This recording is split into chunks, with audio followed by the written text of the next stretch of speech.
अस्सलाम वालेकुम दोस्तों, ये मेरी वीडियो है खास कर शहजाद हकीम लोहा पाड़ वास्ते। वो सोशल मीडिया के उत्ते देखते रहते हैं, जितनी भी दोस्त करन उनके फैन भी हैं और दूजे नंबर शहजाद हकीम और लोगों की मदद भी करेंगे। असा भी अज मदद की अपील वास्ते जरा को रिक्वेस्ट करने पे उनके वास्ते स्पेशल वीडियो पे बनने हैं। शहजाद हकीम खान सखी सरवर रुझानी रोड के उत्ते अल्लाह का घर बनता पे। अल्लाह ताला तक इज्जत दी है, शोहरत दी है, पैसा दिते है। तू अपने माल कारोबार दे विचों अगर अल्लाह के नाम उत्ते थोड़ा जा खर्च करे से तू गरीब ना थी वैसे तेरे माल कारोबार है कोई कमी ना हो सी। असा को उम्मीद है, असा तक मेंशन कीते से तेरे वास्ते स्पेशल वीडियो बनाई से ताए कने जितना अगर तक कोई वेरिफिकेशन करनी है तो कई किस्म की कोई ताकीक करनी है तो अपनी टीम भेज। सखी सरवर रुझानी रोड के उत्ते अल्लाह का घर बनता पे ताए कने हसबे तौफीक जेरी कशे थी सके। असा कोई कर्जा नहीं, साडा कोई जोर नहीं।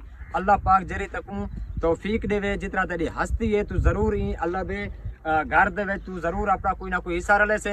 असा के ही वजह कने असा वीडियो पैगाम बढ़ाऊं तेरे उत्ते ताए कने जितना हसबे तौफीक थी सकसी तू ही अल्लाह दे राह उत्ते जरूर खर्च करे से। दोस्तों वीडियो पैगाम को ज्यादा शेयर करे सो।